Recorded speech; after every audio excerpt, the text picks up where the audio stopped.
Hi കൂട്ടുകാരെ, ഇന്നത്തെ video മനുഷ്യർ എല്ലാവരും ജീവിതത്തിൽ ഒരിക്കൽ എങ്കിലും ചോദിച്ചിട്ടുള്ള ഒരു ചോദ്യത്തെക്കുറിച്ചാണ്.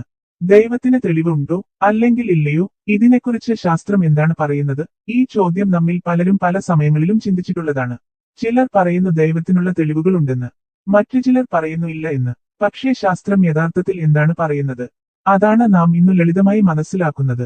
ശാസ്ത്രത്തിന് ഒരു പ്രധാന നിയമമുണ്ട്. പരിശോധിക്കാനാവാത്ത കാര്യം ശാസ്ത്രം തെളിയിക്കുകയോ നിഷേധിക്കുകയോ ചെയ്യില്ല. ശാസ്ത്രം കാണാൻ കഴിയുന്ന കാര്യങ്ങളെയാണ് പഠിക്കുന്നത്, അളക്കാൻ കഴിയുന്ന കാര്യങ്ങളെയും പരീക്ഷിക്കാനാകുന്ന കാര്യങ്ങളെയും. പക്ഷേ ദൈവം എന്ന ആശയം അത് അളക്കാൻ കഴിയുന്ന ഒന്നല്ല, പരീക്ഷിക്കാൻ കഴിയുന്ന ഒന്നല്ല, ലബോറട്ടറിയിൽ പരിശോധിക്കാനാവുന്ന ഒന്നുമല്ല. അതിനാൽ ശാസ്ത്രം പറയുന്നു ദൈവമുണ്ടെന്നും ദൈവമില്ലെന്നും ശാസ്ത്രീയമായി പറയാനാവില്ല എന്നാണ്. അങ്ങനെയാണെങ്കിൽ ശാസ്ത്രം ദൈവമില്ല എന്നാണോ പറയുന്നത്? അല്ല, ശാസ്ത്രം പറയുന്നത് ഇത്രയേ ഉള്ളൂ. ദൈവം എന്ന ചോദ്യത്തിന് ശാസ്ത്രം മറുപടി പറയുന്നില്ല. കാരണം അത് ശാസ്ത്രത്തിന്റെ പരിധിക്കപ്പുറത്തുള്ള ഒരു വിഷയമാണ്. അല്ലെങ്കിൽ കുറച്ച് ലളിതമായി പറഞ്ഞാൽ അത് ഒരു ശാസ്ത്രീയ വിഷയം തന്നെ അല്ല. അതേസമയം നാം ഇന്റർനെറ്റിൽ പല അവകാശവാദങ്ങൾ കാണാറുണ്ട്.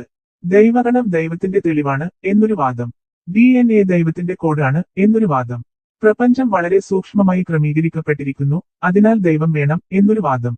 പക്ഷേ ഇവയിൽ പലതും തെറ്റിദ്ധാരണകളാണ്, ശാസ്ത്രീയ തെളിവുകൾ അല്ല. ഹിഗ്സ് ബോസോൺ എന്ന കണികയെ ദൈവഗണം എന്ന് വിളിച്ചത് ശാസ്ത്രജ്ഞരല്ല, ഒരു എഴുത്തുകാരൻ സെൻസേഷണൽ തലക്കെട്ട് വേണ്ടിയാണ് അത് ഉപയോഗിച്ചത്. ദൈവത്തോട് യാതൊരു ബന്ധവുമില്ല. DNAയുടെ സങ്കീർണത ജീവശാസ്ത്രം പൂർണ്ണമായി വിശദീകരിക്കുന്ന കാര്യമാണ്. അതിനെ ദൈവിക കോഡായി വിളിക്കുന്നത് ശാസ്ത്രീയമായി ശരിയല്ല. പ്രപഞ്ചത്തിലെ സൂക്ഷ്മ ക്രമീകരണം എന്ന വാദം അതൊരു ദാർശനിക വാദമാണ്, ശാസ്ത്രീയ തെളിവല്ല. അങ്ങനെ വന്നാൽ ശാസ്ത്രം ദൈവത്തെ നിരസിക്കുന്നുണ്ടോ? അല്ല, ശാസ്ത്രം വെറും ഇത്ര മാത്രം പറയുന്നു: ദൈവം എന്ന ചോദ്യത്തെ ശാസ്ത്രം കൈകാര്യം ചെയ്യില്ല. അതുകൊണ്ട് തന്നെയാണ് ശാസ്ത്രജ്ഞരിൽ ചിലർ ദൈവവിശ്വാസികളായി കാണപ്പെടുന്നത്, ചിലർ ദൈവനിഷേധികളുമാണ്. ചിലർ ഈ രണ്ടിന്റെയും ഇടയിൽ ഉറപ്പില്ലാത്ത ഒരു നിലപാടിൽ നിൽക്കാറുണ്ട്. കാരണം ദൈവം എന്ന വിഷയത്തിൽ തീരുമാനം ശാസ്ത്രീയ തെളിവുകളുടെ അടിസ്ഥാനത്തിലല്ല, അത് വ്യക്തിപരമായ ഒന്നാണ്.